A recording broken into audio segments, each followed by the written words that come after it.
In the upscale neighborhoods of Chicago, where million-dollar homes line pristine streets, a homeless plumber named Marcus wanders through the bitter December cold. His weathered hands carry a simple toolbox, and his empty stomach reminds him it's been 2 days since his last meal. When he notices water flooding from beneath the wrought-iron gates of a grand mansion, he makes a desperate offer to the woman inside: fix her burst pipes in exchange for a warm meal.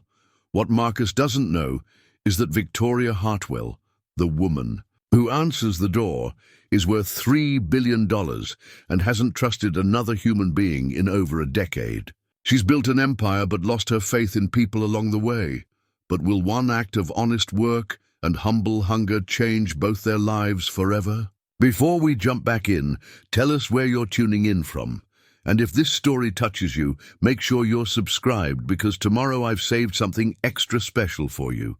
The December wind cut through Marcus Delacroix's threadbare coat like a blade through paper, each gust a reminder of how far he had fallen. 6 months ago, he had owned Delacroix Plumbing Solutions, a thriving business that employed 12 men and had contracts throughout Chicago's South Side. 6 months ago, he had lived in a modest but comfortable home with Sarah, planning their retirement and talking about the grandchildren they hoped to spoil someday. 6 months ago, the world had made sense. Now Marcus pulled his worn baseball cap lower over his graying temples and adjusted the weight of his grandfather's toolbox, the only possession of real value he had left. The leather handle, polished smooth by 3 generations of working hands, felt familiar in his grip. Inside, carefully maintained despite everything, lay the tools that had fed his family for 30 years. The pipe wrenches his father had given him as a wedding gift, the level that had never failed him, the small flashlight that had illuminated countless dark crawl spaces. The homeless shelter on Michigan Avenue had been full again last night. Marcus had spent the early morning hours in the 24-hour diner on Clark Street, nursing a single cup of coffee and watching the sun rise over a city that no longer felt like home. The waitress, a kind woman named Rosa, who had learned his story over the past month, had slipped him 2 slices of toast when her manager wasn't looking. It was the only food he'd had since yesterday afternoon. As he walked through Lincoln Park, Marcus couldn't help but notice the stark contrast between his current circumstances and the world around him. Elegant townhouses stood shoulder to shoulder, their windows glowing warmly in the morning light. Professional people in expensive coats hurried past him without making eye contact, their breath forming small clouds in the frigid air. He had once been one of them, not wealthy perhaps, but respected, stable, secure in his place in the world. The memory of Sarah's final hospital bills still made his chest tighten. Even with insurance, the experimental treatments had cost everything. He had mortgaged the business, sold their home, liquidated their retirement savings. Nothing had been too much if it meant 1 more month, 1 more week, 1 more day with the woman who had been his anchor for 28 years. When she died anyway, the financial house of cards had collapsed swiftly and completely. Marcus stopped walking as something caught his attention. Water. A lot of it, streaming from beneath. The ornate iron gates of what was clearly one of the neighborhood's most impressive mansions. The 3-story brick structure sat behind perfectly manicured grounds, its windows gleaming like jewelry against the morning sky. But water was flowing steadily from the foundation, creating dark stains on the pristine sidewalk and forming small rivers that ran toward the storm drains. Inside that house, Victoria Hartwell stood at her office window, watching the water with growing alarm. At 47, she had inherited the Hartwell Industries empire from her father 8 years ago, and had transformed it from a regional construction company into a multinational corporation worth billions. She had survived boardroom coups, hostile takeover attempts, and the constant pressure of managing 12,000 employees across 4 countries. But the sight of water pouring from her home's foundation made her feel helpless in a way that corporate warfare never had. The mansion had been in her family for 3 generations, a monument to Hartwell's success and ambition. Her great-grandfather had built it in 1923, her grandfather had renovated it in the 50s, and her father had added the modern security systems and climate controls that now seem to be failing spectacularly. Victoria had grown up in these rooms, but they had never felt like home. More like a museum where she happened to sleep. She pressed the intercom button on her desk with more force than necessary. "Margaret, get me the emergency plumber, the expensive one. Tell them it's urgent." Her assistant's voice crackled through the speaker. "I've been trying for 20 minutes, Ms. Hartwell. They're backed up with emergency calls because of the cold snap. The earliest they can get here is Thursday." "Thursday?" Victoria's voice rose slightly. "That's 3 days away. This house will be flooded by then." Through the window, she watched a figure approach the gate. A man in a worn coat, carrying what looked like a toolbox. He stopped at the edge of her property and studied the water flow with the focused attention of someone who understood what he was seeing. Something about his posture, the way he crouched down to examine the problem, suggested expertise. Victoria had learned long ago to trust her instincts about people, though those instincts usually warned her to be suspicious. In her world, everyone wanted something, a contract, an investment, a favorable decision from the Hartwell Industries board. Her father's portrait hung behind her desk, a constant reminder of his favorite piece of advice: trust, but verify, and when in doubt, don't trust at all. But watching this stranger examine her flooded property, Victoria felt something she hadn't experienced in years. Curiosity about another person's motives that wasn't immediately defensive. Marcus had seen enough. The problem was clear. A burst. Pipe in the main line, probably due to the sudden temperature drop. The foundation was old enough that the pipes might not have been properly insulated during the last renovation. Without immediate attention, the water would undermine the foundation and potentially cause structural damage that would cost hundreds of thousands to repair. He looked up at the imposing mansion, noting the security cameras that tracked his movement, and the intercom system by the gate. This was clearly the home of someone with means, someone who could afford to fix problems like this without thinking twice about the cost. Someone who probably wouldn't give a homeless man the time of day, much less trust him with expensive repairs. But Marcus was hungry, and he was cold, and he was tired of being invisible. More than that, he was tired of feeling useless. For 30 years, he had been the man people called when things broke down. He had been reliable, competent, respected. He had fixed problems that seemed impossible, and earned the gratitude of families who depended on him. That identity hadn't disappeared just because his bank account had. Taking a deep breath, Marcus approached the intercom and pressed the button. The response was immediate, as if someone had been waiting. "Yes?" The voice was crisp, professional, unmistakably female. "Ma'am, I couldn't help but notice you have a significant water problem out here. I'm a licensed plumber, and I can see exactly what's wrong. If you're having trouble getting someone out here quickly, I might be able to help." There was a long pause. Marcus could almost feel the woman on the other end of the intercom weighing her options, probably looking at him through one of the security cameras. He straightened his shoulders and tried to look as professional as possible in his worn clothes. "What kind of help?" The voice was cautious but not dismissive. "Your main line has burst, probably due to the cold. It's going to get worse fast, and the water's already starting to undermine your foundation. I can have it fixed in a couple of hours, but it needs to be done now." Another pause. Marcus added, "I'm not asking for money, ma'am, just I haven't eaten in 2 days, and I could use a warm meal. If you could spare some food, I'd be grateful for the work." The honesty of his admission surprised even him. He had meant to sound more professional, more capable. Instead, he had revealed his desperation to a stranger who had no reason to care about his problems. Victoria stared at the security monitor, studying the man's face.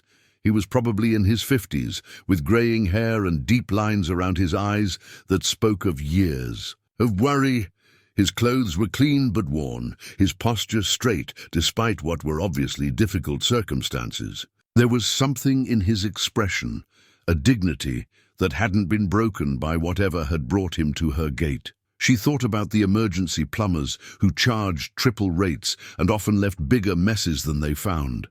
She thought about the contractors who saw her wealth as an opportunity to inflate their bills. She thought about the board meeting she had scheduled for this afternoon and how she would explain to 12 skeptical executives why she couldn't keep her own house from flooding. Most of all, she thought about the loneliness that had become her constant companion. It had been months since she had spoken to anyone who didn't want something from her, who wasn't calculating the advantage they might gain from their interaction with Victoria Hartwell, CEO and heiress. "What's your name?" she asked. "Marcus Delacroix." "Ma'am, Mr. Delacroix, I'm going to open the gate. Come to the front door." As the ornate iron gate swung open with a soft mechanical hum, Marcus felt a mixture of relief and apprehension. He was about to enter a world he no longer belonged to, carrying his grandfather's tools and his own tattered pride. He didn't know that the woman waiting behind the heavy oak door was about to make a decision that would change both their lives forever. The mansion's front door was as imposing as the rest of the structure.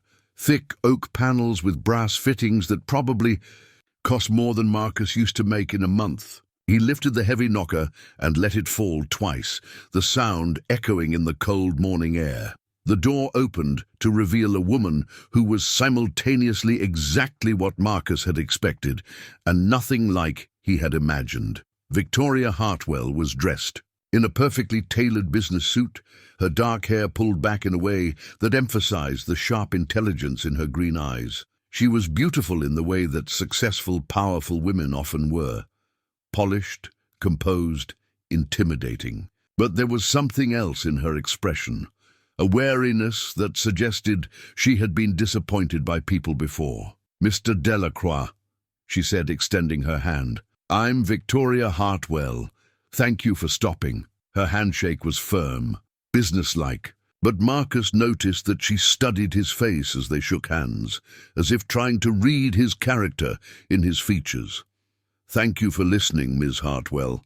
I know this is unusual." "Yes, it is." She stepped back to let him enter. "But unusual. Circumstances sometimes require unusual solutions. Show me what you think is wrong." Victoria led Marcus through the mansion's grand foyer, past marble columns and oil paintings that had probably been in her family for generations. Marcus tried not to gawk at the opulence surrounding him, but he couldn't help noticing the craftsmanship. In the crown molding, the quality of the hardwood floors, the way everything had been designed to impress and intimidate. This wasn't just a home. It was a statement of power and wealth that few people would ever see from the inside. The sound of rushing water grew louder as they approached the rear of the house. Victoria pushed open a door that led to what had once been an elegant sitting room but was now partially flooded. Water cascaded down one wall, pooling on antique Persian rugs and lapping at the legs of furniture that Marcus suspected cost more than most people's cars. It started about an hour ago, Victoria said, her composure cracking slightly as she surveyed the damage. "I heard what sounded like rain, but there wasn't a cloud in the sky."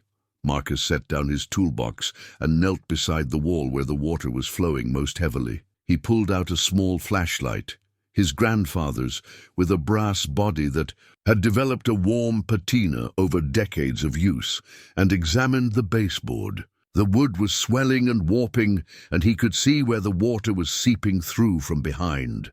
"The pipe burst inside the wall," he said, running his fingers along the baseboard to trace the water's path. "Probably happened when the temperature had dropped so suddenly last night. Old houses like this, sometimes the insulation around the pipes isn't what it should be." He stood and moved to the adjacent wall, checking for additional damage.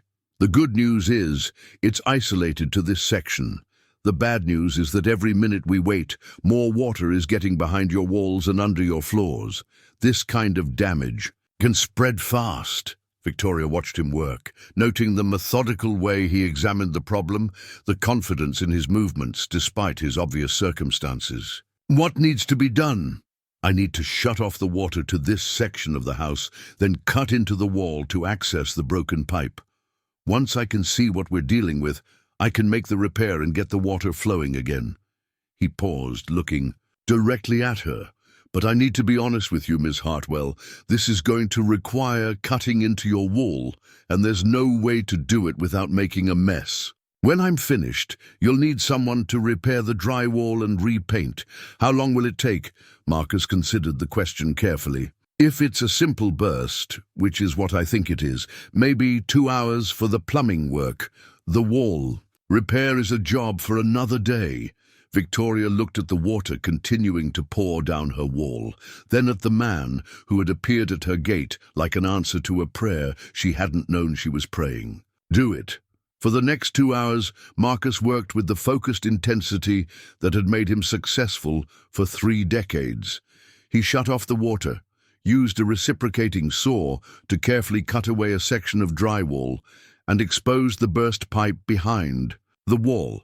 Victoria found herself fascinated by his process, the way he explained each step as he worked, his obvious expertise, the care he took to minimize damage to her home.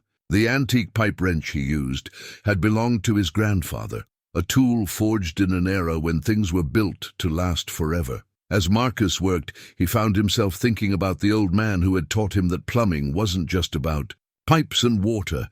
It was about understanding how things worked, how they fit together, how to fix what was broken with patience and skill. "This is beautiful craftsmanship," he said, examining the original copper pipes. "They don't make them like this anymore. Your great-grandfather, whoever installed this system, he knew what he was doing." Victoria, who had been watching from a safe distance, stepped closer. "You can tell when it was installed? The fittings, the way the joints are soldered. This is 1920s work, maybe early 30s. See this maker's mark here? This company hasn't existed since the Depression. Whoever your great-grandfather hired, he used the best materials available." As Marcus replaced the burst section with modern pipe, he found himself talking more than he had in months. Maybe it was the relief of doing work he understood, or maybe it was the way Victoria listened, not just politely, but with genuine interest in what he was saying. "I had a business," he said, carefully fitting the new pipe into place. "Nothing like this, but we did good work. Honest work. I always told my guys that when you're working in someone's home, you're not just fixing their pipes, you're taking care of the place where they make their memories." Victoria found herself hanging on his words. When was the last time someone had spoken to her about work with such genuine passion? The contractors she usually dealt with spoke in terms of costs and schedules, not craftsmanship and care. "What happened to your business?" she asked softly. Marcus was quiet for a long moment, focusing on tightening a joint. "My wife got sick. Cancer. The treatment was expensive and insurance only covered so much. I mortgaged everything to pay for experimental procedures, hoping for more time with her." He paused, testing the connection for leaks. "She died anyway, and I lost everything trying to save her." The simple honesty of his statement hit Victoria harder than she had expected. She had been surrounded by tragedy in her business life. Companies failing, people losing jobs, economic upheaval that affected thousands of lives. But those had been abstract problems, numbers on spreadsheets, distant consequences of corporate decisions. Marcus's loss was immediate, personal, devastating in its simplicity. "I'm sorry," she said, and meant it more than she had meant anything in a long time. "Thank you." Marcus turned the water back on and checked his work. "No leaks. She would have liked you, I think. Sarah always said you could tell a person's character by how they treated people who couldn't do anything for them." By the time Marcus finished the repair, something had shifted between them. What had started as a transaction, work for food, had become something more complex. Victoria had watched a master craftsman restore function to her home, with tools that were clearly treasured family heirlooms. Marcus had found himself in conversation with a woman who, despite her wealth and power, listened with genuine interest to what he had to say. "Let me make you something to eat," Victoria said, as Marcus packed his tools. She led him to a kitchen that was larger than some apartments, equipped with professional-grade appliances that looked like they had rarely been used. Victoria opened the refrigerator and stared at its contents with the expression of someone facing an unfamiliar challenge. "I should probably confess," she said with a slight smile, "I don't actually cook much. My housekeeper usually handles meals, but she's visiting her daughter this week." Marcus joined her at the refrigerator, surveying the ingredients with a practiced eye. "Mind if I make a suggestion? You've got everything here for a good soup." For the next hour, Marcus guided Victoria through the process of making chicken soup from scratch. He chopped vegetables while she stirred the pot, both of them laughing when she accidentally added too much salt and they had to dilute the broth with more water. It was the first time Victoria had cooked a meal in her own kitchen, and the first time in months that Marcus had felt useful in a way that had nothing to do with desperation. When they finally sat down to eat at her massive dining room table, the bowl of simple soup between them seemed to bridge the enormous gap in their circumstances. Victoria asked about his life before homelessness, and Marcus found himself telling stories about his customers, his employees, the satisfaction of solving problems that seemed impossible. "You remind me of my grandfather," Victoria said. "He started this company with nothing but a truck and a willingness to work 18-hour days. He used to say that the difference between successful people and everyone else wasn't talent or luck. It was the willingness to keep working when everything fell apart." Marcus looked around the dining room, with its crystal chandelier and oil paintings worth more than he used to make in a year. "Looks like he was right." "Maybe," Victoria said quietly, "but I'm not sure success is the same thing as happiness." As the afternoon wore on, neither of them seemed eager to end the conversation. Victoria asked about Marcus's techniques, his tools, his philosophy of craftsmanship. Marcus asked about her business, her responsibilities, the challenges of managing an empire built by previous generations. When Marcus finally stood to leave, Victoria walked him to the front door with obvious reluctance. "Mr. Delacroix," she said, as he shouldered his toolbox, "if you ever need work, please don't hesitate to call me. You do excellent work." Marcus nodded, knowing that this was probably the end of the most meaningful conversation he'd had since Sarah's death. "Thank you, Miss Hartwell, for the meal, for trusting me with your home. You're a kind woman." As the front door closed behind him, both Marcus and Victoria felt the weight of an opportunity that might not come again. They had found, in each other's company, something that had been missing from their lives, genuine human connection based not on what they could do for each other, but on who they were beneath the circumstances that had brought them together. Marcus walked back through the iron gates into the December cold, but something had changed. For the first time in months, he felt like Marcus Delacroix, master plumber, instead of just another homeless man hoping for charity. And behind her mansion's walls, Victoria stood at her office window, watching him disappear down the street and wondering why the house suddenly felt so empty.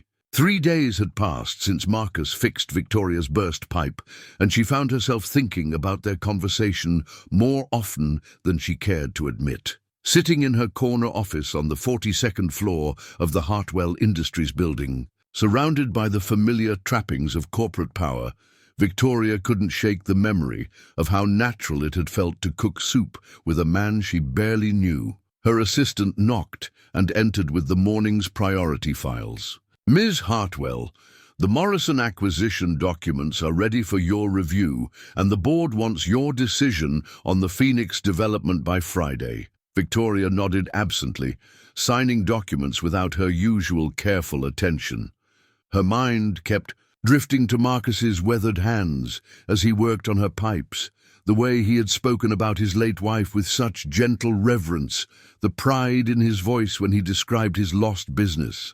After Margaret left, Victoria did something she had Never done before in her professional life, she used company resources for a personal inquiry. A few phone calls to contacts in the city's licensing department, a conversation with a retired contractor who had worked in Chicago for decades, and a careful review of public bankruptcy records painted a picture that made her chest tighten. With unexpected emotion, Marcus Delacroix had indeed owned a successful plumbing business. For nearly 30 years, Delacroix Plumbing Solutions had built a reputation for quality work and fair prices. Customer reviews, even from several years ago, consistently praised Marcus's integrity, skill, and the way he treated people's homes. With respect, the business had employed 12 people at its peak, had contracts with several major property management companies, and had maintained an A+ rating with the Better Business Bureau.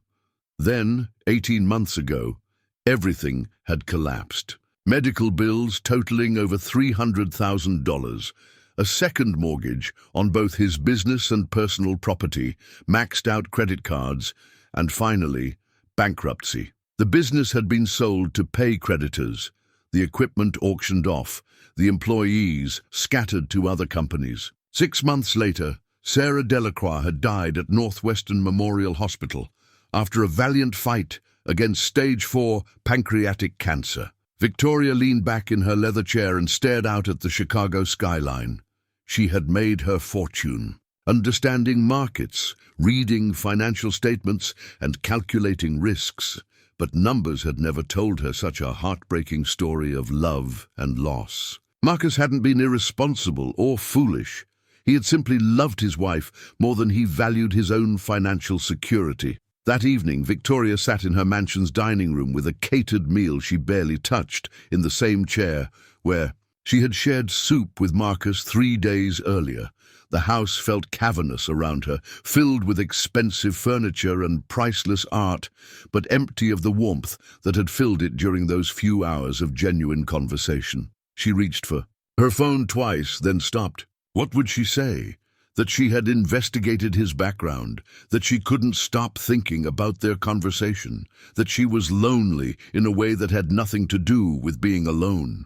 Meanwhile, Marcus spent his days walking the streets of Chicago, his toolbox a familiar weight in his hand. Word had somehow spread among the wealthy neighborhoods that there was a skilled plumber available for emergency work, and he had fixed 3 separate problems in the past week. Each job paid enough for a few nights in a cheap motel, a hot shower, and regular meals. Mrs. Chen on Astor Street had needed her kitchen sink repaired. Dr. Reynolds in the Gold Coast had a clogged drain that other plumbers couldn't clear. An elderly widower named Mr. Patterson had hired Marcus to replace a water heater, then insisted on paying him twice what he had asked because good work deserves good pay. Each job reminded Marcus of who he used to be, of the satisfaction that came from solving problems and helping people. But every evening, when the work was done and he was alone again, his thoughts returned to Victoria Hartwell and the unexpected connection they had shared. On Thursday morning, Victoria's resolve finally cracked. She told Margaret to clear her, scheduled for the afternoon, then drove to Lincoln Park with no clear plan beyond hoping to find Marcus. She felt foolish, like a teenager with a crush, but the need for genuine human connection had become stronger than her usual caution. She found him 3 blocks from her mansion, working on the front steps of a Victorian townhouse. He was replacing a frozen outdoor spigot, his grandfather's tools arranged neatly on a clean cloth beside him. Victoria parked across the street and watched him work, noting the care he took to protect the homeowner's landscaping, the way he cleaned up each small mess as he made it. When Marcus finished the job and collected his tools, Victoria approached him with her heart beating faster than it had during her last board presentation. "Mr. Delacroix," she called softly. Marcus turned, and his face lit up with a smile that made Victoria's chest warm. "Miss Hartwell, what a pleasant surprise." "I was in the neighborhood," she said, which was technically true since she lived nearby. "I wanted to thank you again for your help the other day. The wall repair went smoothly, and there's been no sign of further problems. I'm glad to hear it. Marcus shouldered his toolbox, and Victoria noticed that his coat looked cleaner, his posture straighter. The work was clearly good for him. How are you doing? The simple question, asked with genuine interest, nearly undid Victoria's careful composure. When was the last time someone had asked how she was doing and actually wanted to know the answer? I'm well, she said automatically, then stopped. Something about Marcus's patient expression invited honesty. Actually, I've been thinking about our conversation, about what you said about taking care of the places where people make their memories. Marcus nodded thoughtfully. It's something my grandfather taught me. He used to say that a man's home is more than just walls and pipes. It's where he becomes, who he's meant to be. Victoria found herself walking beside him as they moved down the sidewalk, neither of them acknowledging the strangeness of a billionaire CEO strolling through Lincoln Park with a homeless plumber. I've been wondering, Victoria said carefully, about your plans. I mean, what you hope to do next. Marcus was quiet for a moment, considering his words. I'm taking it one day at a time. The work feels good, being useful again, using skills I thought I might have lost. But I'll be honest with you, Ms. Hartwell, I'm 54 years old, and starting over isn't getting any easier. They stopped at a small coffee shop, and Victoria surprised herself by suggesting they go inside, over steaming cups and pastries. That Marcus initially refused but eventually accepted, Victoria found herself sharing things she had never told anyone. She talked about the isolation of inherited wealth, the way people's behavior changed the moment they learned her last name. She described board meetings where she was the only woman, corporate decisions that affected thousands of lives, the constant pressure of maintaining an empire built by men who had died before she was born. Sometimes I feel like I'm living someone else's life, she said, wrapping her hands around her coffee cup. Like I'm playing a role that was written for me before I was old enough to choose. Marcus listened with the same focused attention he brought to his work. What would you choose? If you could start over, the question caught Victoria off guard. No one had ever asked her what she wanted, separate from what was expected of her. I don't know, she said finally. I've never allowed myself to think about it. As they sat in the coffee shop, surrounded by the comfortable buzz of normal people, living normal lives, both Marcus and Victoria felt something they hadn't experienced in years, the possibility of being understood by another person, not because of their circumstances, but despite them. When they finally parted ways, Victoria impulsively handed Marcus her personal business card. If you need anything, she said. Anything at all. Marcus looked at the card. Heavy stock, elegant. Lettering? Her private number written in her own handwriting on the back. Thank you, he said simply. This means more than you know. As Victoria drove home to her empty mansion, she realized she was already hoping for a reason to see Marcus again, and as Marcus walked back toward the shelter, her card carefully tucked into his wallet, he found himself thinking that maybe, just maybe, starting over didn't have to mean starting alone. The call came on a Friday morning while Victoria was reviewing quarterly reports. Marcus's voice on her private line was hesitant, apologetic. Ms. Hartwell, I hope I'm not disturbing you. It's Marcus Delacroix. Victoria's pulse quickened, and she immediately minimized the spreadsheet on her computer screen. Not at all, Marcus. Is everything all right? I have a situation, and I wasn't sure who else to call. There's a woman here at the shelter, elderly, diabetic, and her apartment's been without heat for 3 days. The landlord won't fix it, says she's behind on rent. I can repair the furnace, but I need some parts and...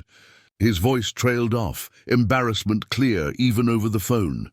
You need money for the parts, Victoria finished gently. I hate to ask, but this woman, Mrs. Rodriguez, she's going to end up in the hospital if she spends another night in that cold apartment. Victoria was already reaching for her coat. What's the address? I'll meet you there. An hour later, Victoria found herself in a neighborhood she had never visited, despite living in Chicago her entire life. The apartment building was a tired brick structure with broken windows and graffiti-covered walls. Marcus was waiting on the front steps, his toolbox beside him and a bag of furnace parts at his feet. "You didn't have to come," he said as she approached. "I could have handled this." "I know," Victoria replied, looking around at the urban decay surrounding them. "But I wanted to see what you were talking about." Mrs. Rodriguez's apartment was on the third floor, up a stairwell that smelled of dampness and neglect. The elderly woman who answered the door was wrapped in multiple blankets, her breath visible in the frigid air of her own living room. "This is Ms. Hartwell," Marcus said in fluent Spanish, surprising Victoria.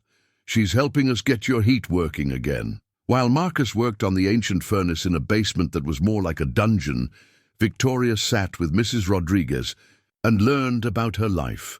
The woman had worked as a seamstress for 40 years, raised 5 children in this same apartment, and now survived on Social Security that barely covered her rent and medications. Her landlord, she explained through a mixture of Spanish and broken English, was waiting for her to miss enough rent payments to justify an eviction. "He wants to renovate, charge more money," Mrs. Rodriguez said sadly. "I understand, but where do I go?"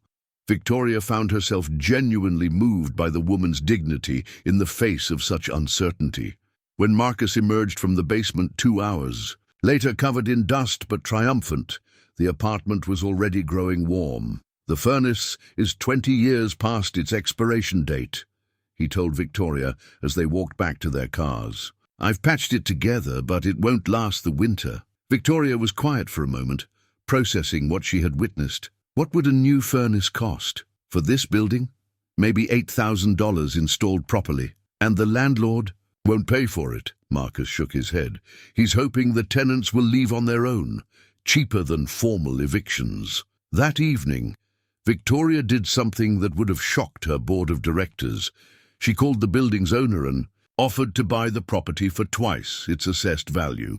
The surprised landlord accepted immediately, probably assuming he was dealing with a developer who would tear down the building and start over. Victoria's real plan was simpler: ensure that Mrs. Rodriguez and the other elderly tenants could live in dignity without fear of displacement. It wasn't charity exactly. It was an investment in the kind of world she wanted to help create. She called Marcus that night to tell him about the furnace replacement she had arranged. His reaction surprised her. "You didn't have to do that," he said, but his voice was warm with gratitude. "I know, but it felt like the right thing to do." "Sarah would have liked you," Marcus said quietly. "She always said that people with means have a responsibility to use them well." "Tell me about her," Victoria said, settling into her favorite chair with a glass of wine. For the next hour, Marcus shared memories of his late wife. Sarah had been a teacher, patient and kind, with a gift for making everyone around her feel valued. She had supported Marcus's decision to start his own business, had been his partner in every sense of the word. Even during her illness, she had worried more about the financial burden on Marcus than her own suffering. "She made me promise," Marcus said, his voice thick with emotion, "that if something happened to her, I wouldn't give up on life, that I would find a way to be happy again." "Have you?" Victoria asked softly. "I'm trying. These past few weeks, helping people, talking with you. It's the first time since she died that I've felt like myself again." After they hung up, Victoria sat in her mansion's silence and thought about purpose. She had inherited vast wealth and the responsibility that came with it, but she had never felt the simple satisfaction that Marcus clearly derived from helping Mrs. Rodriguez stay warm. The next morning brought an unexpected call from her estate manager. "Ms. Hartwell, we have a situation with the groundskeeper. He gave notice yesterday, family emergency back in Guatemala. I can find a replacement, but it might take a few weeks." Victoria looked out her office window at the mansion's extensive grounds, and an idea began to form. "Actually, I might have someone in mind. Let me make a few calls." When she called Marcus, she tried to keep her voice casual. "I have a proposition for you." I need someone to manage my estate's maintenance, not just groundskeeping, but all the mechanical systems, repairs, that sort of thing. There's a guest cottage on the property that comes with the position." Marcus was quiet for so long that Victoria wondered if the connection had been lost. "Ms. Hartwell," he said finally, "I appreciate the offer, but I can't accept charity." "It's not charity," Victoria said firmly. "It's a job offer. The guest cottage hasn't been properly maintained in years, and I need someone I can trust to oversee the entire property. You're the most skilled craftsman I've ever met, and you're someone I know will treat my home with respect. What would the salary be?" Victoria named a figure that was generous, but not so high as to seem like disguised charity. "Plus the cottage, utilities and full benefits." Marcus was quiet again, and Victoria held her breath. "Could I see the cottage first?" he asked. "Of course. When would you like to come by?" "How about now?"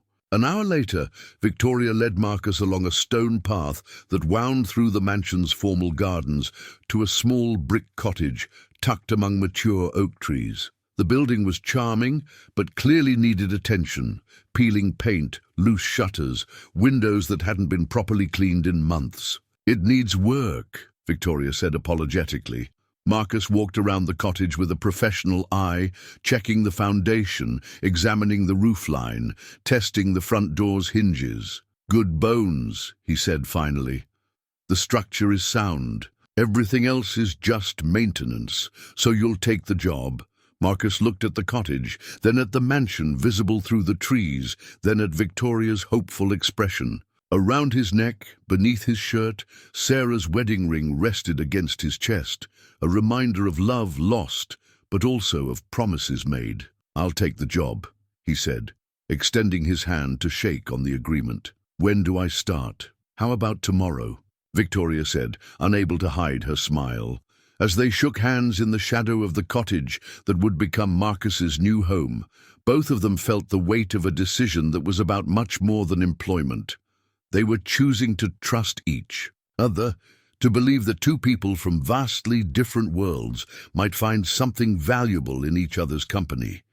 Neither of them fully understood yet how completely this choice would change their lives. Marcus moved into the cottage on a crisp Tuesday morning in January, carrying everything he owned in 2 duffel bags and his grandfather's toolbox. Victoria had offered to help him shop for furniture, but Marcus politely declined, saying he preferred to acquire things gradually to make sure each piece felt right in the space. The cottage was larger than it had appeared from outside: 2 bedrooms, a compact kitchen, a living room with a stone fireplace that Marcus immediately began planning to restore. Most importantly, it had excellent natural light and felt like a place where a person could think clearly. Victoria found excuses to visit the cottage daily during Marcus's first week. She brought coffee while he worked on the leaky kitchen faucet, consulted with him about the mansion's temperamental heating system, and asked his advice about winterizing the estate's outdoor water features. Both of them knew these weren't emergencies that required immediate attention, but neither mentioned the obvious. On Saturday morning, Victoria discovered something that changed her understanding of Marcus entirely. She had come to the cottage to discuss a problem with the mansion's security system when she found him in the cottage's back garden, kneeling among the overgrown flower beds with a reverence that bordered on worship. "Sarah loved gardening," Marcus said without looking up. His hands were already dirty, working to clear dead growth from what had once been carefully planned perennial beds. "She said flowers were proof that beauty could grow from the ugliest dirt if you just gave it enough attention." Victoria knelt beside him, not caring that the damp earth would stain her expensive jeans. "What did she grow?" "Everything. Roses?" Definitely. She had this climbing rose that covered our entire back fence. Tomatoes in the summer, herbs year-round. She could make anything grow." Marcus paused, holding a handful of dead stems. "I haven't touched a garden since she died." It hurt too much, remembering. And now, Marcus looked around the cottage garden, seeing potential where Victoria saw only weeds and neglect. "Now I think maybe she'd want me to try again." She always said that gardens were about hope, planting something today because you believe tomorrow will be worth seeing. Over the following weeks, Victoria found herself drawn to the cottage garden like a magnet.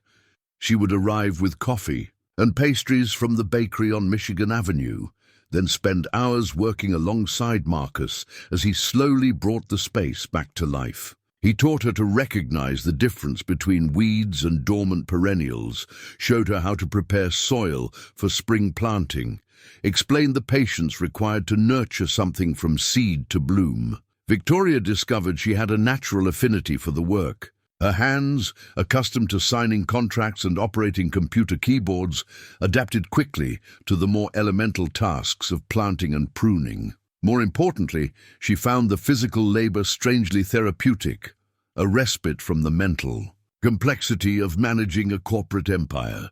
"You have good instincts," Marcus told her one afternoon, as they planned the layout for a new herb garden.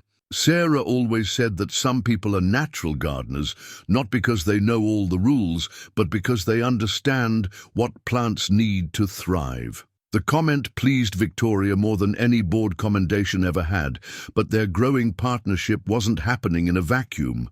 Victoria's assistant, Margaret, had noticed her boss's frequent absences and unusual preoccupation. The Hartwell Industries board was growing restless about several pending decisions that Victoria seemed reluctant to finalize. Most concerning of all, Victoria's Uncle Charles, her father's younger brother, and the company's chief financial officer, had begun asking pointed questions about Victoria's judgment and leadership priorities. "She's been distracted," Charles told board member Robert Simmons over lunch at the Union League Club, "missing meetings, delegating decisions she should be making herself. And there's this homeless man she's hired to work on her estate. The staff is talking." Simmons, who had served on the Hartwell Industries board for 15 years, raised an eyebrow. "Homeless man? Living in the cottage behind her house now. I'm told she spends considerable time with him. It's unusual behavior, even for Victoria." Charles Hartwell had spent 20 years in his older brother's shadow, watching as the family business passed to the next generation instead of to him. He had accepted his role as CFO gracefully, but he had never stopped believing that he would have been a better choice to lead the company. Victoria's recent behavior seemed to confirm his long-held suspicions about her fitness for the role. Meanwhile, Marcus was facing his own challenges. Word had spread through the neighborhood that Victoria Hartwell's groundskeeper was available for freelance work, and he found himself busier than he had been in years. But with success came complications. "You're that homeless guy who's working for the rich lady, right?" asked Tom Morrison, a contractor who had hired Marcus to consult on a difficult pipe replacement. "Living pretty well now, I bet," the comment stung because it reduced his relationship with Victoria to a simple transaction, implying that he was somehow taking advantage of her generosity.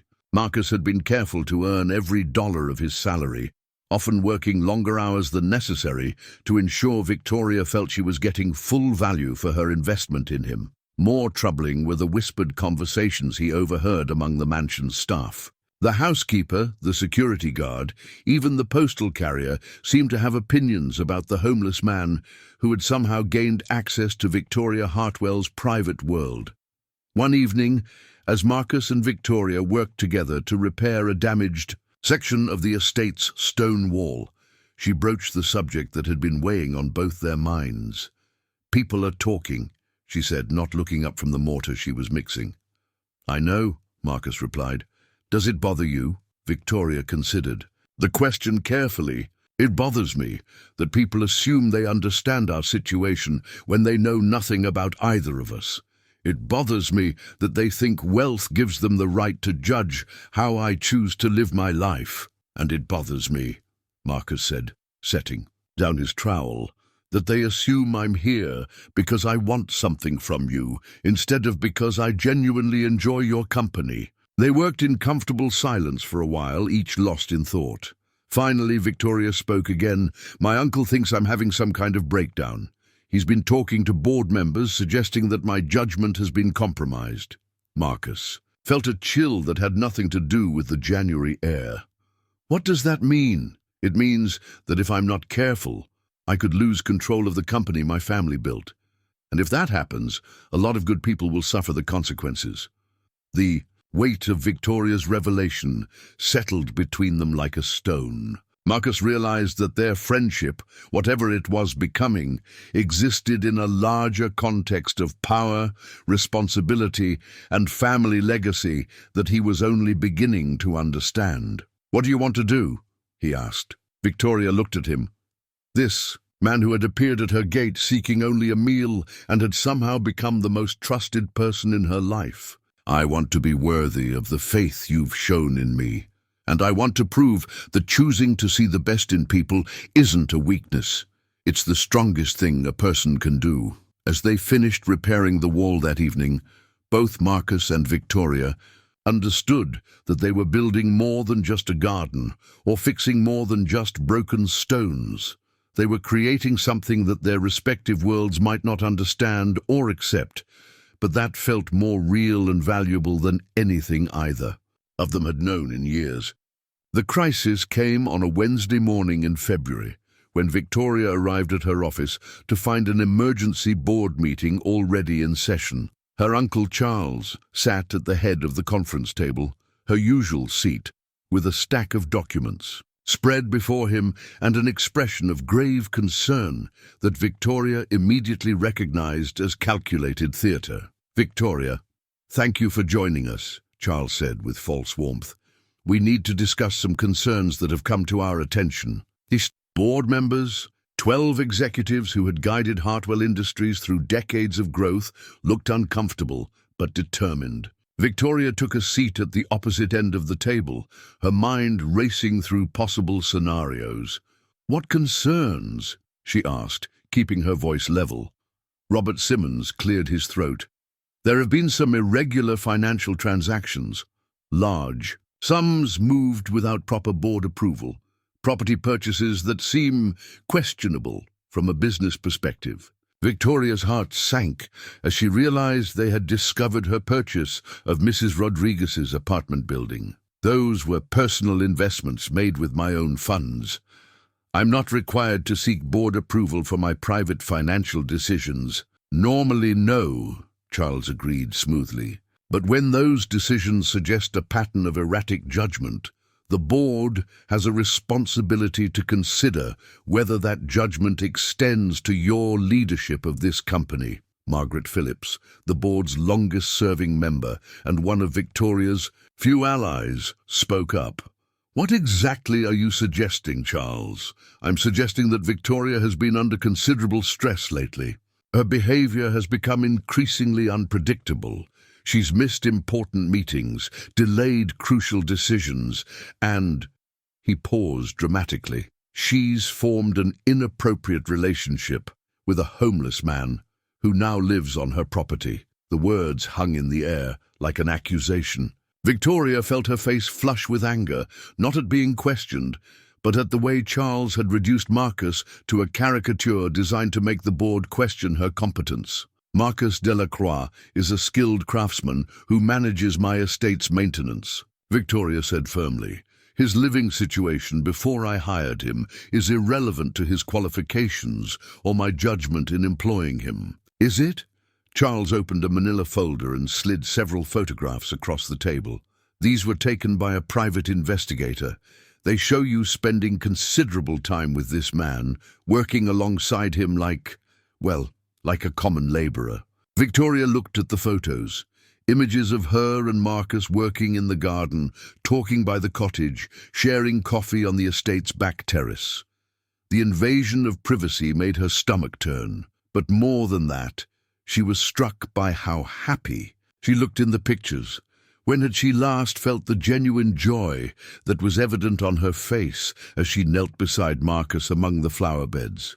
"I fail to see how my choice to take an active interest in my property's maintenance reflects poorly on my business judgment," Victoria said. "The concern," said board member David Chen, speaking carefully, "is that you seem to have lost perspective on appropriate boundaries, on your role and responsibilities. Charles leaned forward.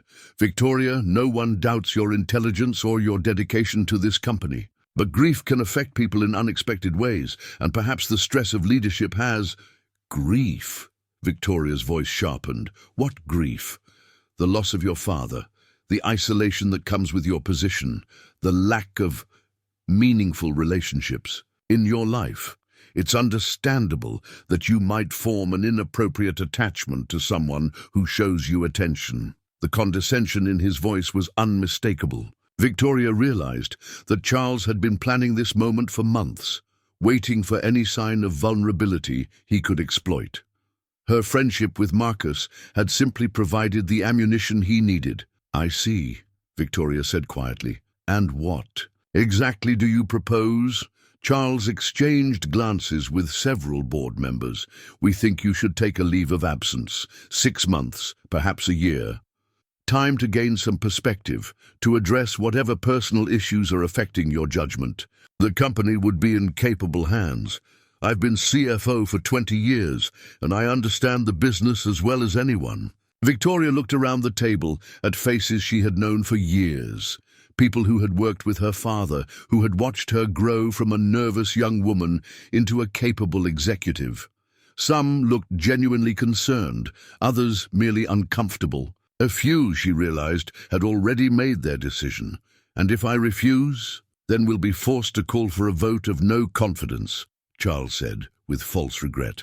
I'd hate for it to come to that, but the board has a fiduciary responsibility to the company and its shareholders. Victoria stood slowly, gathering her dignity around her like armor. I'll need some time to consider your recommendation. Of course, Charles said magnanimously. Take all the time you need. Victoria left the building in a daze, her mind reeling with the implications of what had just occurred.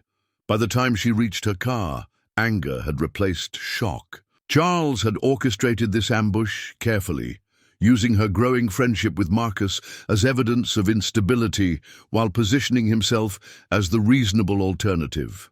She drove home through the early afternoon traffic, her hands gripping the steering wheel as she tried to process the betrayal. When she arrived at the estate, she found Marcus in the cottage's kitchen, preparing lunch with ingredients from the herb garden they had planted together. You're home early, he said, then stopped when he saw her expression. What's wrong? Victoria sank into one of the cottage's simple wooden chairs, suddenly exhausted.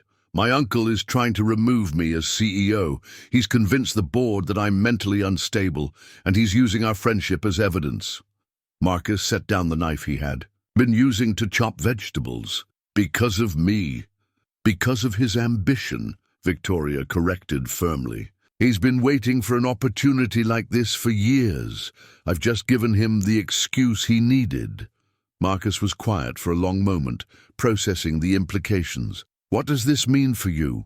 For the company? It means I have to choose between fighting for control of my family's business and protecting the people I care about from becoming collateral damage in that fight, including me.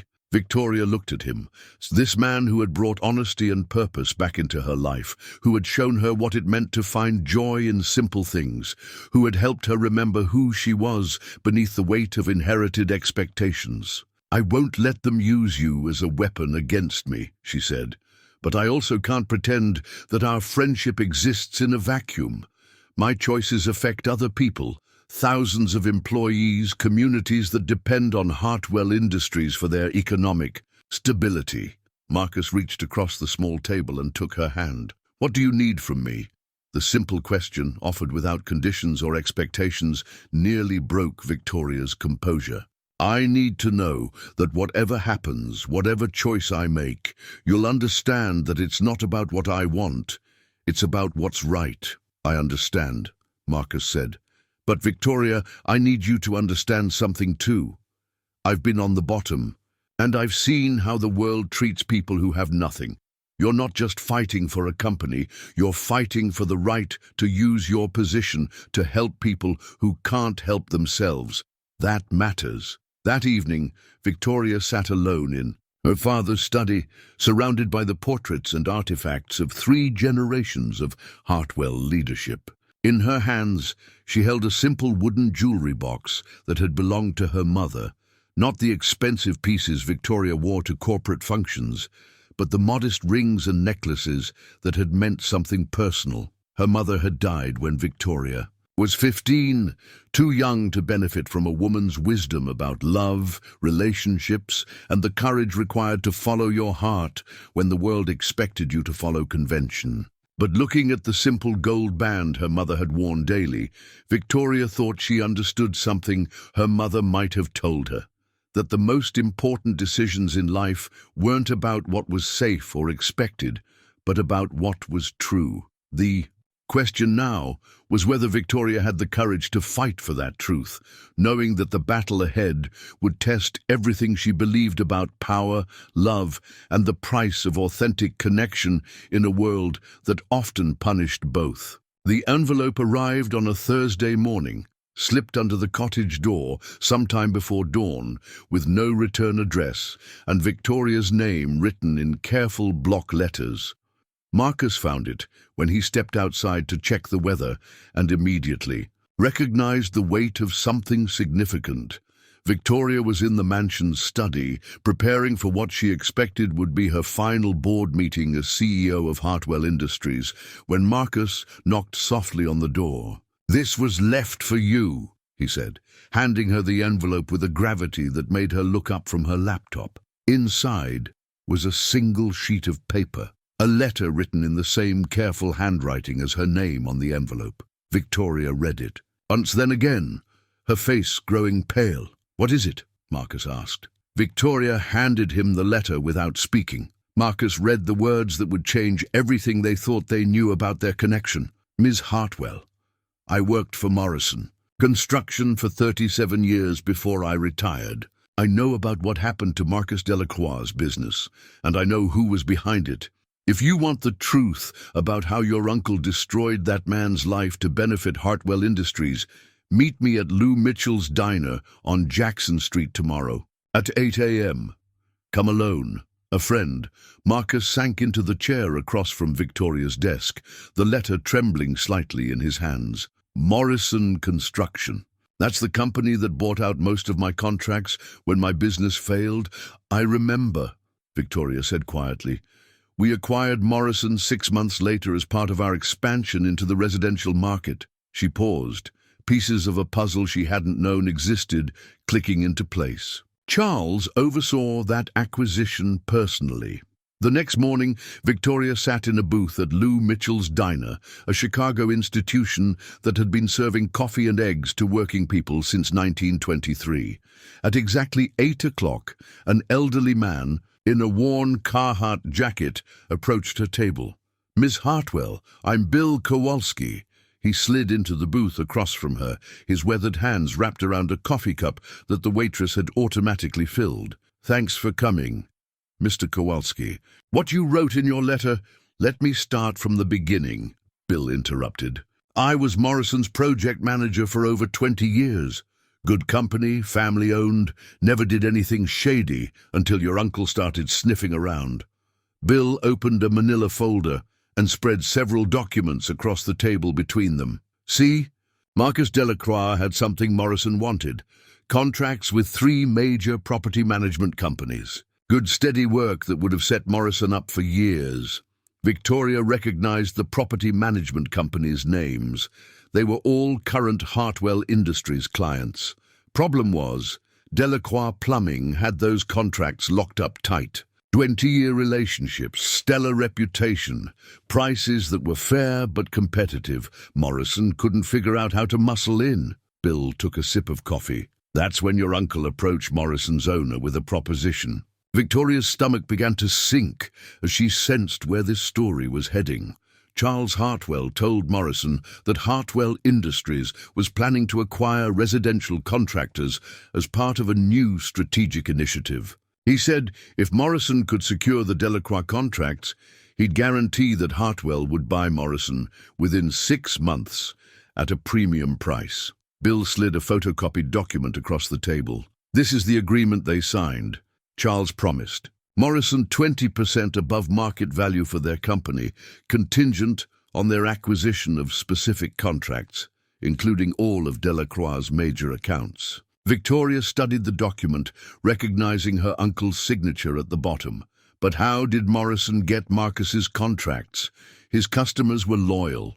Bill's expression darkened. Your uncle provided inside information about the property management, company's financial situations, rent payment patterns, maintenance budgets, planned renovations. Information that Morrison used to underbid Delacroix by exactly the right amount to win those contracts. Inside information that Charles would have had access to through Hartwell's existing relationships with those companies, Victoria said.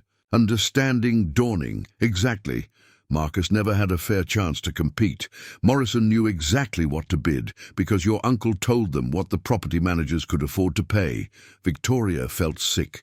And when Marcus lost those contracts, his business started hemorrhaging money right when his wife got sick. No major income, medical bills piling up, forced to mortgage everything to keep her in treatment.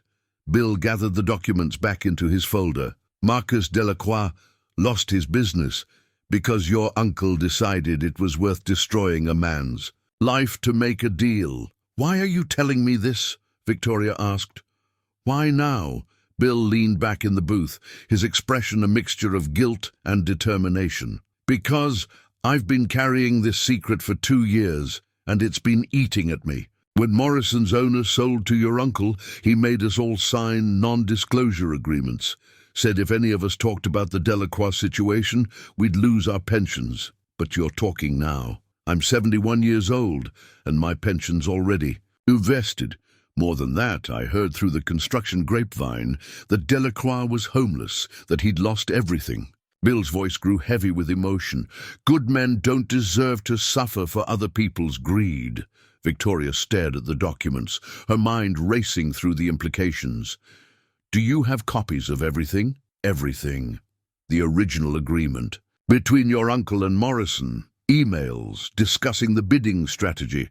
Financial records showing how Morrison used Hartwell's inside information. Bill slid a flash drive across the table. It's all here. An hour later, Victoria sat in her car in the diner's parking lot, staring at the flash drive that contained evidence of her uncle's betrayal. Not just betrayal of her and the company, but the deliberate destruction of Marcus's life for financial gain. She drove home slowly, processing the magnitude of what she had learned. Marcus was working in the garden when she arrived, and something in her expression made him set down his tools immediately. What did you find out? He asked. Victoria told him everything. She watched his face change as she described the conspiracy that had cost him his business, his home, his financial security. When she finished, Marcus was silent for a long time, staring at the ground between his feet. So it wasn't just bad luck, he said finally. Someone deliberately destroyed my business while Sarah was dying. Yes, your uncle. Yes. Marcus stood and walked to the edge of the garden, his back to Victoria. She could see the tension in his shoulders, the way his hands clenched and unclenched. At his sides, Marcus, she said softly, I'm so sorry. I had no idea. I know you didn't. He turned to face her, his expression a complex mixture of anger, hurt, and something else she couldn't quite identify. But now you do, and that changes everything. Does it? Marcus looked at her. This woman who had given him back his dignity, who had shown him that his life still had value, who had become the closest thing to love he had felt since Sarah's death. Now he knew that her family's wealth had been built at least in part on the ruins of his own life. I don't know, he said honestly. I need time to think. That evening, Marcus sat alone in the cottage that Victoria had given him, surrounded by furniture he had chosen and tools he had organized, in a space that had begun to feel like home. On the kitchen table lay the flash drive containing proof that his suffering had been orchestrated by the uncle of the woman he was falling in love with. The irony was brutal and complete. Victoria Hartwell, who had restored his faith in human Goodness belonged to the family that had destroyed his life.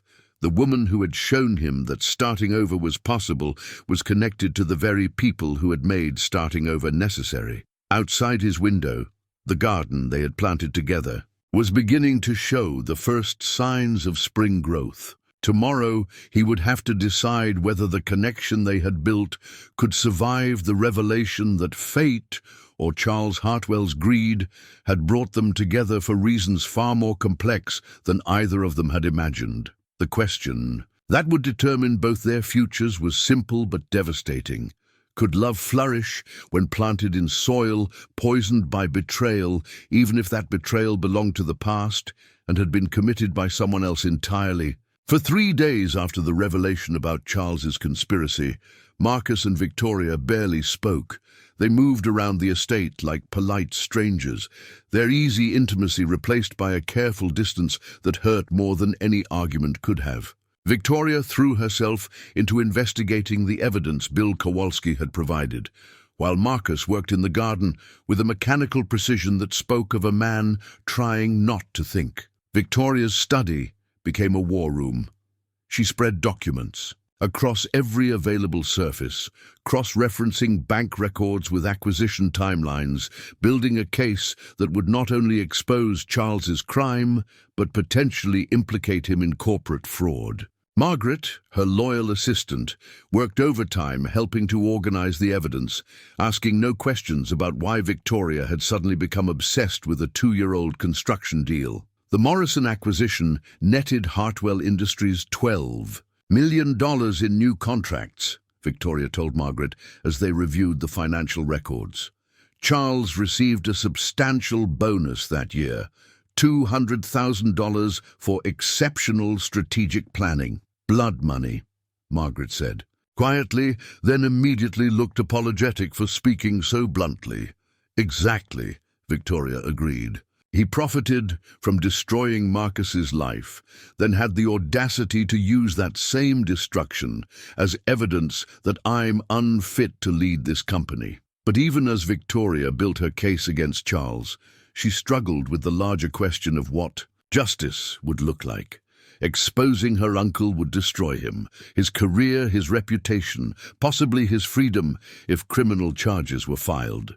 It would also shatter the family that, despite everything, had been the foundation of her life. More troubling was the uncertainty about Marcus. Since learning the truth, he had become withdrawn, thoughtful in a way that suggested he was wrestling with something larger than just anger at Charles. Victoria wanted to comfort him, to help him process this revelation, but she sensed that her presence as a Hartwell might be making his struggle more difficult rather than easier. On Saturday morning, Victoria found Marcus in the cottage, his few possessions packed neatly in the same 2 duffel bags he had arrived with. Her heart stopped. "You're leaving." Marcus looked up from folding his clothes, his expression carefully neutral. "I think it's best, because of what Charles did. Because of what it means." Marcus sat on the edge of the bed, his hands clasped between his knees. "Victoria, I've spent weeks feeling grateful to you for giving me a second chance, for seeing past my circumstances to who I really am.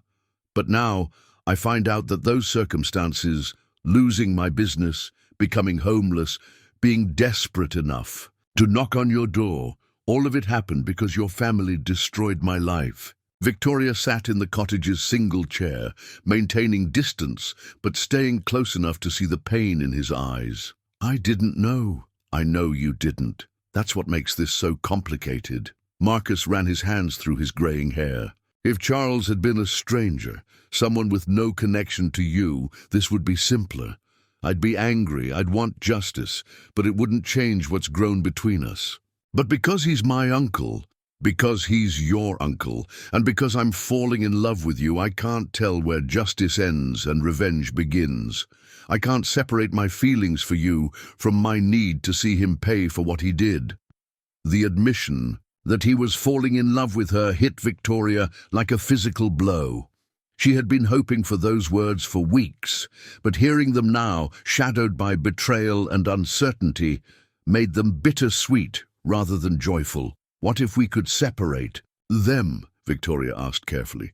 What if there was a way to get justice for what Charles did without it affecting us? Marcus looked at her with something that might have been hope. How? Victoria took a deep breath, knowing that what she was about to propose would change everything. I'm going to expose him. I'm going to present the evidence to the board, to the authorities if necessary.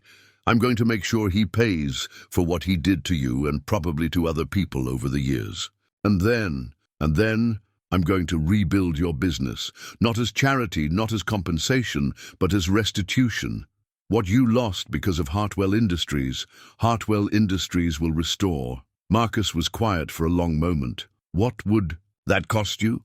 My relationship with my family, probably. My uncle's career, certainly. Maybe my own position if the board decides that exposing a family member shows poor judgment. Victoria met his eyes. But keeping the truth hidden would cost me more. Victoria, you don't have to. Yes, I do. Her voice was firm, resolute. Not because of my feelings for you, though those matter more than I can say. I have to do this because it's right. Because people like Mrs. Rodriguez and the families who depend on Hartwell Industries for their livelihoods deserve to know that their company is run by people who value integrity over profit. Marcus unpacked his bags that afternoon, but the crisis had forced both of them to confront questions they hadn't been ready to ask. Could their relationship survive the weight of corporate conspiracy and family betrayal? Was love strong enough to overcome the fact that Victoria's prosperity was built, however indirectly, on Marcus's suffering? That evening, Victoria called an emergency meeting with Margaret and the company's head of legal affairs, Patricia Wong. In the study where her father's portrait watched over them, Victoria laid out the evidence of Charles's conspiracy. This is substantial, Patricia said after reviewing the documents for 2 hours.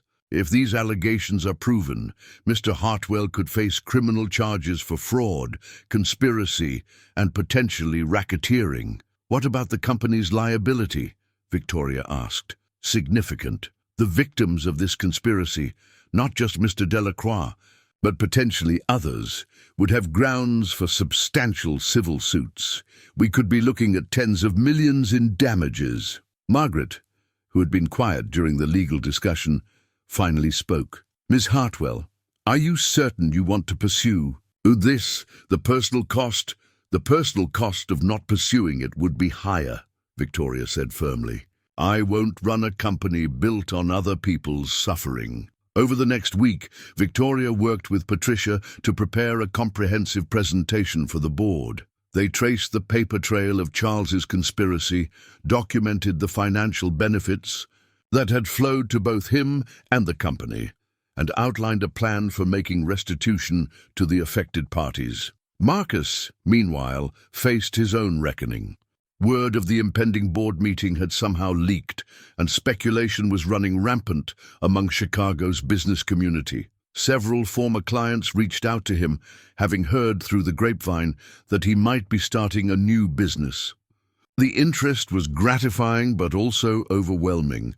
Marcus hadn't thought seriously about rebuilding his professional life until Victoria had forced him to consider the possibility.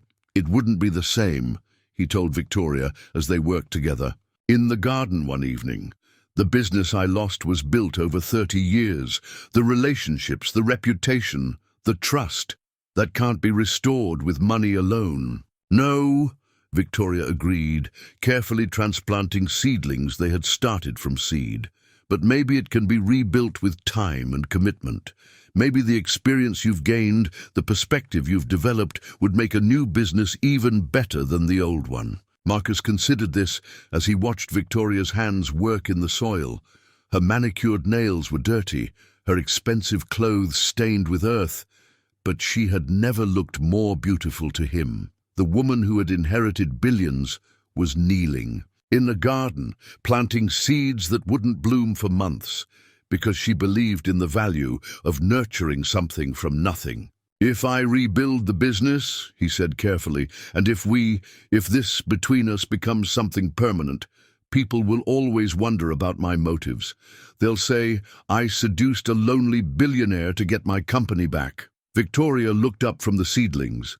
dirt smudged on her cheek. "And if we don't pursue this, if I don't expose Charles and you don't rebuild your business, people will always wonder if we're just hiding from the truth. They'll say, I protected my family at the expense of justice, and you accepted charity. Because it was easier than fighting." The truth of her words settled between them like a challenge. They could choose the safe path, maintain the status quo, protect their growing relationship from outside scrutiny, avoid the complicated questions that justice would raise. Or they could choose the difficult path, fight for what was right, knowing that the battle might destroy everything they had built together. "What do you want to do?" Marcus asked, echoing the question Victoria had asked him weeks earlier. Victoria looked at the garden they had created together, at the cottage where Marcus had begun to rebuild his life, at the mansion that represented everything she had inherited and everything she might lose. "I want to prove that love doesn't have to be built on comfortable lies," she said finally. "I want to show that two people can choose truth over safety and still find happiness together." As they finished their planting that evening, both Victoria and Marcus understood that they were approaching the moment when their private struggle would become public, when the relationship they had nurtured in the quiet safety of the estate would be tested by the harsh light of corporate warfare and family betrayal. The question was no longer whether they could survive that test, but whether they had the courage to face it together. The boardroom on the 42nd floor of the Hartwell Industries building had never felt more like a courtroom. Victoria arrived 30 minutes early, her presentation materials arranged with military precision on the mahogany table that had hosted 4 decades of corporate decisions. Patricia Wong sat beside her, legal documents organized in neat stacks, while Margaret operated the room's presentation equipment with the efficiency of someone who understood that careers would be decided in the next 2 hours. Charles arrived, precisely on time, his confidence evident in the easy way he greeted each board member, the familiar jokes he shared with longtime colleagues. He had dressed for victory, an expensive suit that projected authority, cufflinks that had belonged to Victoria's father, a demeanor that suggested a man comfortable with power. "Before we address the agenda items," Charles said as the meeting opened, "I think we should discuss the elephant in the room.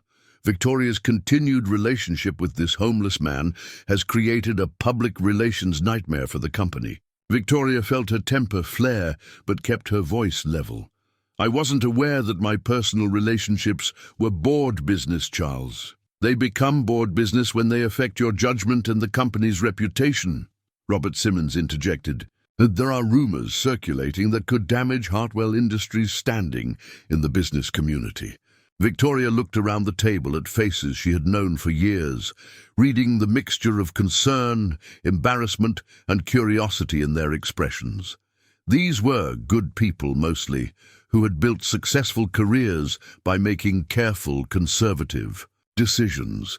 The idea that their CEO was involved with a homeless man challenged every assumption they held about appropriate behavior for someone in her position.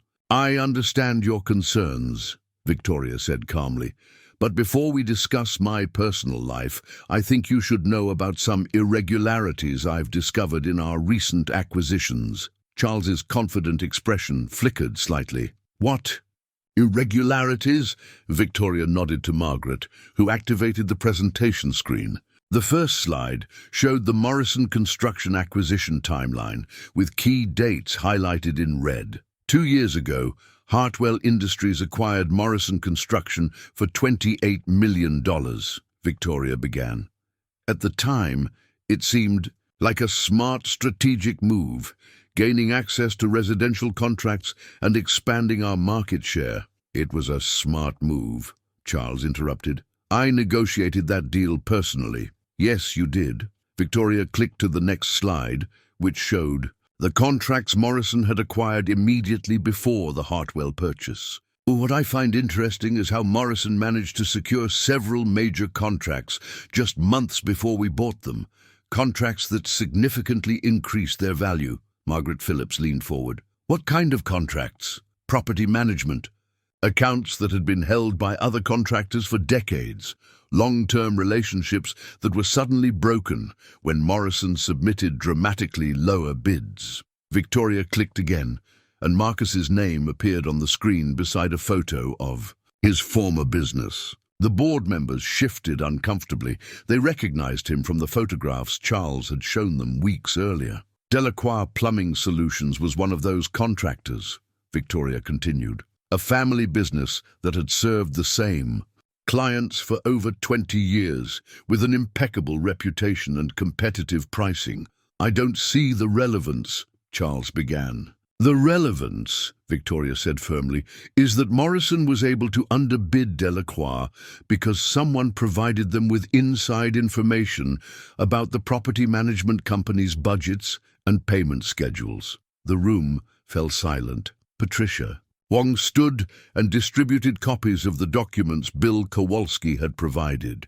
These are copies of emails and financial records showing how Morrison obtained confidential information about Hartwell Industries' existing clients, Patricia explained. Information that could only have come from someone with access to our internal financial data. Charles's face had gone pale, but his voice remained steady. These could be fabricated. Disgruntled employees, industrial espionage. They could. A B, Victoria agreed, except for this. The next slide showed a copy of the agreement between Charles and Morrison's owner, complete with signatures and witness statements. This document, signed by you, Charles, guarantees Morrison a premium price for their company contingent on their acquisition of specific contracts, including all of Delacroix's major accounts. David Chen whistled softly. This is a gun. Charles stood abruptly. This is a fabrication designed to distract from Victoria's poor judgment. She's so infatuated with this homeless man that she's willing to destroy her own family to protect him. Actually, said a new voice from the boardroom door, I think Victoria is trying to protect her family from you. Everyone turned as Marcus entered the room, dressed in a simple but well-fitted suit, carrying a leather briefcase that Victoria had never seen before. His presence transformed the atmosphere. No longer the object of pity or scandal, but a man with dignity and purpose, demanding justice. Mr. Delacroix, Charles said coldly, this is a private board meeting. Nothing about my life has been private since you decided to destroy it, Marcus replied calmly. He set his briefcase on the table and opened it, revealing a document bearing the seal of a Chicago notary public. This is my original business license, Marcus said, his voice carrying the authority of someone who had found his footing again. Issued 31 years ago when I started Delacroix Plumbing Solutions with $2,000 and a belief that honest work would always find its reward. He looked directly at Charles. You took that from me. Not just the business, but the belief. You made me think I had failed when what really happened was that I had been betrayed. The silence in the room was deafening. Charles Hartwell stood at the head of the boardroom table, his carefully constructed world crumbling with each passing moment. The confidence that had carried him through decades of corporate maneuvering was replaced by the desperate calculation of a cornered man. This is an elaborate conspiracy, he said, his voice rising slightly. Victoria has been manipulated by this man into believing... Stop! The word came from Margaret Phillips, the board's most senior member, who had been silent throughout the presentation. She stood slowly, her 73 years lending gravity to her movement. Charles, I've known you for 25 years. I watched you grow from an ambitious young executive into a leader I respected. Don't destroy that legacy with lies. Marcus opened his briefcase and withdrew a thick folder. Mrs. Phillips, if I may, these are testimonials from my former clients, people who worked with Delacroix Plumbing Solutions for over 2 decades. I gathered them because I wanted this board to understand what was destroyed when Mr. Hartwell decided to eliminate my business. He handed copies to each board member. Mrs. Carmen Rodriguez, whose heating system I maintained for 15 years. She wrote that I never charged her for emergency calls because I knew she was raising 3 grandchildren on a fixed income. Mr. James Patterson, whose restaurant's kitchen I kept running through health inspections and busy seasons. He wrote that he trusted me with keys to his business because he knew I valued his success as much as my own. Victoria watched the board members read the testimonials, saw their expressions change as they realized that Marcus wasn't just a victim of Charles's conspiracy. He was a man whose life's work had meant something profound to the people he served. "This is what you destroyed," Marcus said, looking directly at Charles. "Not just a business, but relationships built on trust and mutual respect. Communities where people knew they could depend on each other." Robert Simmons cleared his throat. "Mr. Delacroix, while we're all sympathetic to your situation, the question before this board is whether Ms. Hartwell's relationship with you has compromised her judgment as CEO. Marcus nodded respectfully. "Mr. Simmons, you're right to be concerned about judgment, but I'd like you to consider whose judgment has actually been compromised here." He moved to the presentation screen and pointed to the financial projections. Victoria had prepared. "Miss Hartwell discovered this conspiracy 3 weeks ago. Since then, she's worked with your legal department to calculate the full extent of the damage, not just to me, but to other contractors who may have been similarly targeted. She's prepared a restitution plan that will cost Hartwell Industries approximately $12 million. David Chen looked up sharply. "12 million? The same amount the company profited from Mr. Hartwell's conspiracy," Victoria said quietly. "I'm proposing that we establish a fund to compensate the victims of these practices and to ensure this never happens again." Charles laughed bitterly. "You're willing to bankrupt the company to salve your conscience over a homeless man? And you do willing to do what's right," Victoria replied, "even when it's expensive." Marcus returned to his briefcase and withdrew one final document. "There's something else the board should know. Yesterday, I filed papers to re-establish Delacroix Plumbing Solutions as a legitimate business entity." Victoria felt her heart skip. Marcus hadn't told her about this development. "I'm not asking Hartwell Industries for charity or restitution," Marcus continued. "I'm asking for the opportunity to earn back what was taken from me. Ms. Hartwell has offered to provide initial contracts to help me rebuild, but every job will be bid competitively, and every dollar will be earned through quality work." Margaret. Philip smiled for the first time during the meeting. "Mr. Delacroix, that's exactly what I would expect from someone who built the kind of business you described." Charles played his final card. "This is all very touching, but it doesn't change the fact that Victoria has compromised her objectivity. She's romantically involved with this man." "Yes, I am." Victoria's voice cut through the room like a blade. She stood and faced the board directly.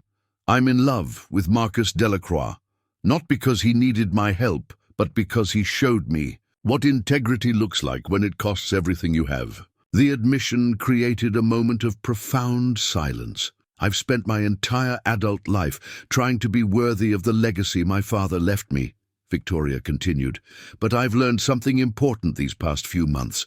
A legacy isn't about preserving what came before. It's about ensuring that what comes next is better." She gestured toward the evidence spread across the table. Charles's actions violated every principle this company was built on. If we allow that to continue, if we prioritize family loyalty over fundamental decency, then we don't deserve to lead anything. Patricia Wong stood and addressed the board formally. "Based on the evidence presented today, I recommend that Charles Hartwell be immediately suspended pending a full investigation. I also recommend that the board vote on Ms. Hartwell's proposal for restitution and reform." The vote was swift and decisive. Charles Hartwell was suspended by a margin of 11-1. He cast the only vote in his own favor. The restitution fund was approved unanimously. As Charles gathered his belongings and left the boardroom for the last time, Victoria felt no triumph, only sadness for what his ambition had cost everyone involved. Marcus approached her as the board members filed out. You didn't have to tell them about us. Yes, I did, Victoria said, taking his hand in front of the remaining executives. Because the most important thing I've learned is that love isn't something to hide. It's something to build a life on. Outside, the boardroom windows. Chicago stretched toward the horizon, a city full of people working to build something meaningful from whatever circumstances they'd been given. And in that moment, both Victoria and Marcus understood that they had chosen to be among them. 1 year later, the cottage garden was in full bloom. Roses climbed the trellises Marcus had built, herbs flourished in neat rows, and the vegetable patch produced enough tomatoes to share with neighbors. Victoria knelt among the flowers, her hands dirty and her heart light, watching Marcus install a new irrigation system with the methodical precision that had first impressed her. The transformation in both their lives had been gradual but profound.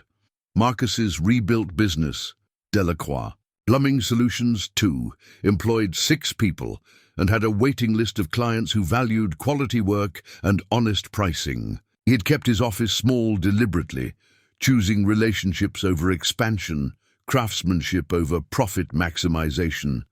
Victoria had restructured Hartwell Industries around principles that honored her grandfather's original vision while reflecting the wisdom she had gained through love and loss. The company now included an ethics board with real authority, mandatory transparency in all acquisitions, and a foundation that provided interest-free loans to small businesses destroyed by corporate malfeasance. The irrigation timer should be set for early morning, Marcus said, wiping his hands on a towel. Sarah always said that watering at dawn gave plants the strength they needed for whatever the day might bring. Victoria had learned not to feel jealous when Marcus spoke of his late wife. Sarah's memory had become part of their shared foundation, a reminder that love could be honored by creating new love rather than diminished by it. Speaking of dawn, Victoria said, brushing soil from her knees, Mrs. Rodriguez called. She wants to know if you can look at her new apartment's kitchen sink tomorrow morning. After the Hartwell Industries investigation, Victoria had renovated the entire apartment building she had purchased, creating affordable housing for elderly residents while ensuring they would never face displacement again. Mrs. Rodriguez had become their unofficial neighborhood coordinator, keeping track of who needed help and making sure no one was forgotten. Of course, Marcus said, but I should warn you, she's going to try to feed me again. Yesterday it was homemade tamales. I'm running out of room in my refrigerator for all the food people keep giving me. Victoria smiled. Marcus's clients had a habit of treating him like family, bringing meals and gifts that spoke to the relationships he built alongside the pipes he fixed. It was exactly the kind of business he had always wanted to run, one where success was measured not just in profit, but in the trust people placed in him. That evening, they sat on the cottage's front porch, watching the sun set behind the mansion's elegant silhouette. Victoria had been offered several opportunities to sell the estate and buy something smaller, more suited to their changed lifestyle, but she had chosen to stay. The mansion now hosted fundraising events for local charities, business meetings that emphasized ethical practices, and holiday gatherings for Marcus's employees and their families. I have something for you, Marcus said, reaching into his shirt pocket. He withdrew a small velvet box and held it out to Victoria with hands that were steady despite the magnitude of the moment. Victoria's heart stopped. They had talked about marriage in abstract terms, about the future they wanted to build together, but this felt sudden and perfect and exactly right. Before you open it, Marcus said, I need you to know something. I didn't ask you to marry me because you saved my life, or because you restored my business, or because you chose justice over family loyalty. I'm asking you to marry me because you make me want to plant gardens that won't bloom for years, because you believe in building something beautiful even when it's difficult, because you see possibilities where other people see problems. Victoria opened the box to find a simple gold band, elegant in its understated beauty. Inside the band, she could see an inscription, for tomorrow's garden. "It's perfect," she whispered, tears blurring her vision. "So is that a yes?" "It's a yes." As Marcus slipped the ring onto her finger, Victoria thought about the journey that had brought them to this moment. A desperate man asking for work in exchange for food. A lonely woman choosing to trust a stranger. Two people discovering that love could grow in the most unlikely soil if tended with patience and courage. Their wedding 6 months later was held in the cottage garden, surrounded by friends who had watched their love story unfold with wonder and appreciation. Mrs. Rodriguez wept openly during the ceremony. Margaret Phillips, who had become Victoria's closest advisor and friend, served as matron of honor. Bill Kowalski, the retired foreman whose conscience had exposed Charles's conspiracy, walked Victoria down the aisle in place of the father she missed, and the uncle who had betrayed her trust. Marcus's former employees came, along with his new ones, and Victoria's board of directors attended, no longer questioning her judgment, but celebrating her happiness. The guest list included plumbers and CEOs, social workers and investment bankers, people whose only common ground was their affection for a couple who had proven that love could bridge any divide. The cottage became their primary home, while the mansion served as headquarters for their shared philanthropic work.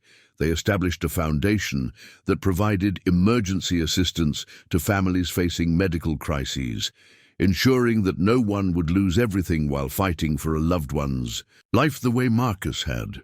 Every morning, they worked in the garden together before starting their respective days. Victoria would head to the Hartwell Industries offices, where she continued to build a company worthy of her grandfather's dreams and her own values. Marcus would drive to job sites throughout Chicago, fixing problems and building relationships, with the same patience he brought to nurturing plants. In the evenings, they would return to their cottage and their garden, to the space where they had learned that the most important things in life, love, trust, hope, grew slowly, but endured, if given proper care.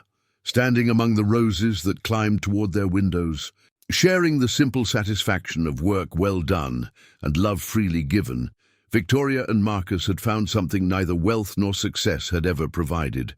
The deep contentment that comes from building a life based on what matters most. Their story had begun with broken pipes and desperate hunger.